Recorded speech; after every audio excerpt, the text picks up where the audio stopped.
Darth Vader is arguably one of the best, if not the best villain of all time. So I can't be the only one who's always wanted a Darth Vader series. The potential that this series could have is astronomical. A Vader series would likely bring in millions of new subscribers for Disney, even possibly surpassing The Mandalorian, which managed to skyrocket Disney Plus to a staggering 28 million subscribers back in February of 2020. This would ultimately make this the biggest Star Wars series of all time. Now, I'm sure I'm not alone when I say I grew up watching Star Wars. Star Wars was a big part of my childhood. I can't even tell you how many times I've rewatched Revenge of the Sith. To this day, that movie still has a special place in my heart. But why? Why did I watch this movie over and over again? It was for the simple fact of Anakin's transformation to Darth Vader.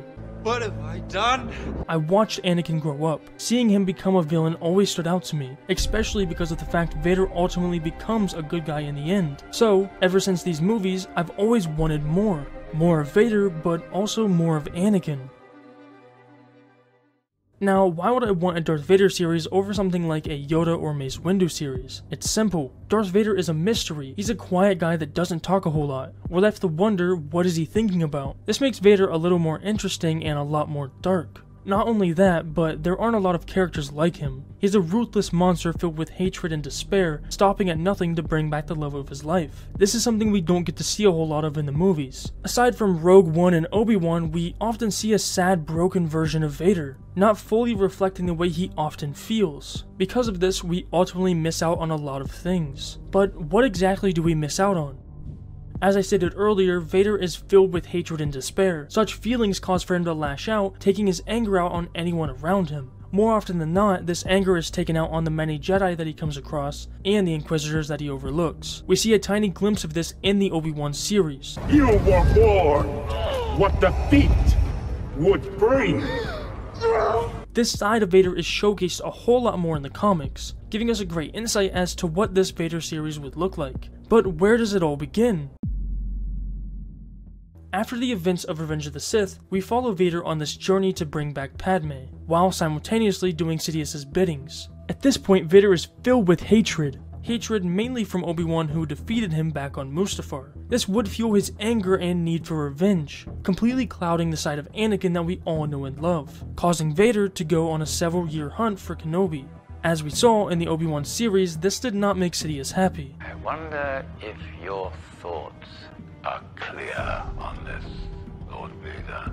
While we know that did not make Sidious happy, it does not seem like Vader would be punished, something that we would get to see in the comics from Vader's search for Padme. This search would come up empty-handed time and time again until he would ultimately run into a body double of her. Padme's body double quickly became a distraction for him, giving Sidious a reason to truly be unhappy. This would be the first time that we see Vader being punished, but what would this punishment look like?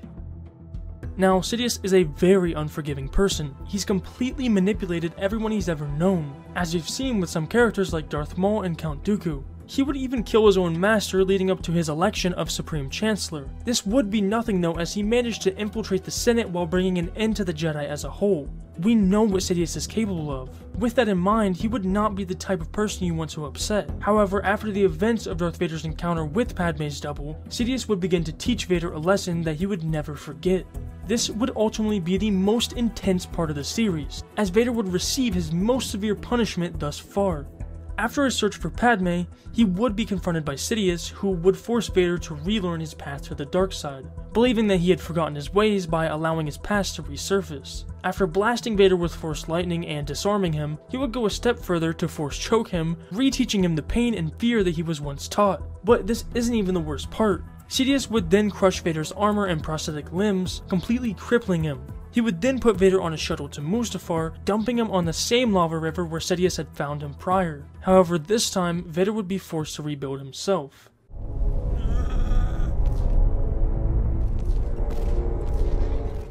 I know what you're thinking. This scene alone would be awesome. It's nothing like what we've seen before. But that's not the only cool stuff we would see. As I stated earlier, Vader overlooks the Inquisitors. He more or less trains them as he sees fit, building up a group of devoted killers to help aid in the hunt for any remaining Jedi from Order 66. This would not be easy, as Vader is not the type of person that has a lot of patience. The Inquisitors would quickly learn this though through several severe punishments, ensuring that they would never forget his teachings. But they wouldn't be the only ones to experience Vader's wrath, as he would hunt Jedi like sport, with some nearly killing him in the process, like Kira Kanfilla, Eth Koth, and Jacosta Nu, to name a few. These would be some of the most unique Jedi Vader would ever come in contact with, though they would unfortunately meet their end by Vader's hand. However, it doesn't end there, as we would have seen some smaller things as well, like Vader building his temple on Mustafar, bleeding his Kyber crystal, and most of all creating a name for himself in the massive galaxy. I don't know about you, but I think that would all be awesome. Seeing an unhinged Vader is something we all love, even if you don't realize it. It's why everyone loves this scene. This is exactly what this series would be about, a bloodthirsty villain doing whatever it takes to please his master, killing whoever and whatever comes in his path. They would even show us how Vader uses his failures of Anakin to fuel his hate, diving into his hatred for his former master, along with the tragic passing of Padme, leading him to fully embrace the dark side, showcasing the part of Vader that fully believes Anakin is dead, until we ultimately come full circle in Return of the Jedi. While this all sounds cool, I personally don't think the series will ever see the light of day, as I think Disney would rather keep this version of Vader that they have showcased throughout the movies and shows, giving us small but impactful moments here and there. Not only that, but this series would not be easy to execute. Even with most of the story being drawn out in the comics, there would also be a lot of expectations from the show, and with all the recent letdowns with some of Disney's recent projects, I don't think they would want to risk messing up a big series like this one. No matter how much money they would make, it's not worth ruining a fan favor over a cash grab. But maybe there's still hope. Maybe we will get to see this series someday, who knows. But until then, I will continue to enjoy each and every Vader appearance that we get. And if you're like me and you love Darth Vader, make sure to check out my other video on why Darth Vader is the best villain of all time.